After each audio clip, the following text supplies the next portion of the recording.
So, welcome to History Podcast number 3. We're going to be talking about the Great Plague today with me, Mr. Allsop, And me, Mr. Baxter. Right, okay, so... The Great Plague. Yep. That sounds like it's particularly bad. Very, very bad. Greatly bad. Greatly bad. Good way to remember. Why do you think it was so bad? What do you think happened? I don't know. Well, the previous plague... What was that called? Called the Black Death. Yes. But these are two different things. Completely different things. 300 years apart. Right. Nearly. Well, more than 300 years apart, sorry. So essentially we've got a massive plague again. Similar sort of symptoms, buboes, coughing, fevers, all that stuff. But this time we're looking in the 1600s. So 1665 to 1666, just Right. over that winter period.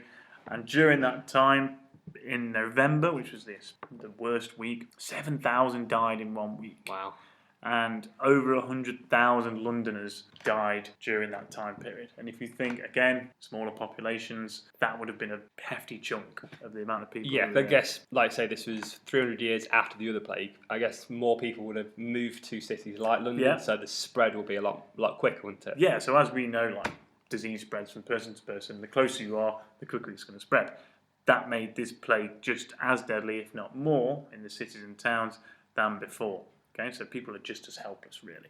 Okay, so in terms of like what people thought caused it, are you going to tell me then that they thought the same as what they did for the Black Death? Pretty much. Okay, so we've still got ideas such as God, people thinking God punished them. They would do things like flagellation, whip themselves to say sorry to God, to stop themselves getting the disease. Where would you buy, what would you call it, flagellation whip?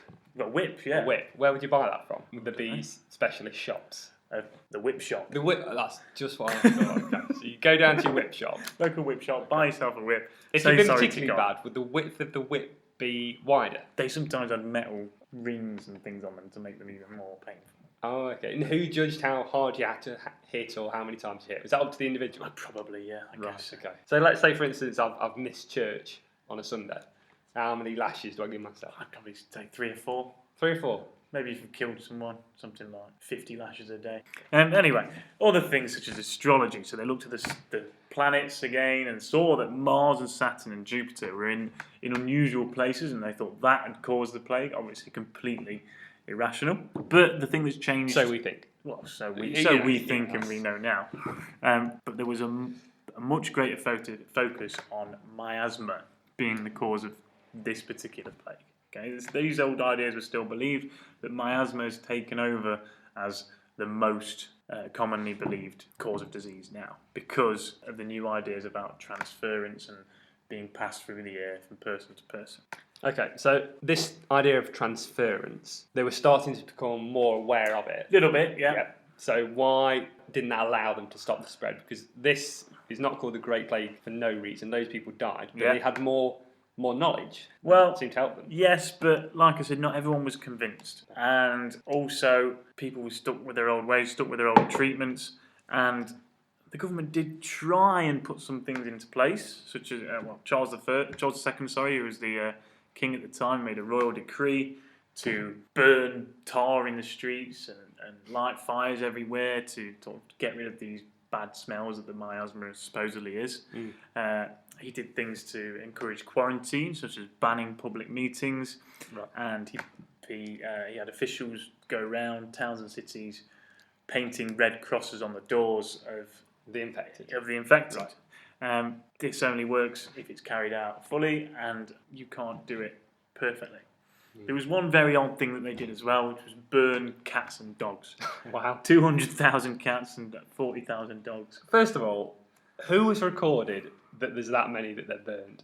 It's a rough estimate. Rough estimate. That's what history is. It's rough estimate. Okay, so I guess we're suggesting that if you're infected and you've got a domesticated animal at home, a cat or a dog, you know, because my cat normally jumps over to the neighbours because we don't seem to feed it too much, apparently. It's quite greedy. So if it jumped over the hedge to the neighbours, their idea is it would also spread the plague. Exactly, yeah. And then if you got the plague, you could also be sent to these things called pest houses. And these were new hospitals for really contagious diseases. So there's another development that's happened. Really. They just shove everybody who had these contagious diseases in one place to stop them infecting everybody else. Obviously, So you were the pest. If you were the pest. Yeah, You were exactly. the infected pest that society didn't want. You were a pest. So, do you think you would have survived in this time? What would you have done to try and survive?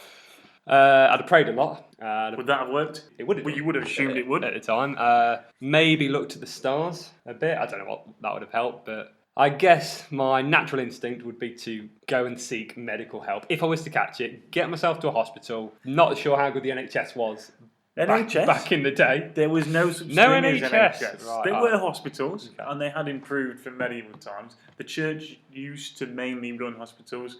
That changed during this time period. Right. So what I'd do then, because I probably was quite poor at the time, like most of these people, I'd be selling my cats and dogs, earning up enough money to buy myself some decent medical care. Right. I okay. reckon I would have survived quite well. But problem is, these physicians, as they were called, they weren't called doctors, they were called physicians, who were based in these hospitals.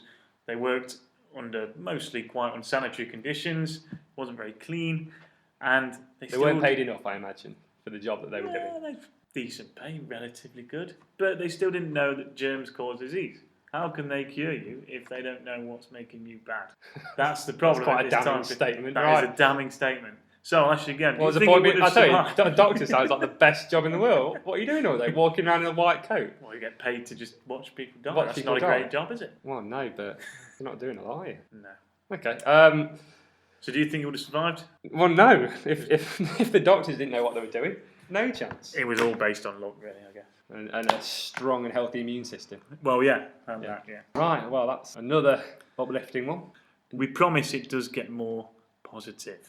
Yes. And no cats and dogs were harmed in the making of this podcast. Thankfully. Goes yes. without saying. Okay. So it's goodbye from me. And goodbye for me.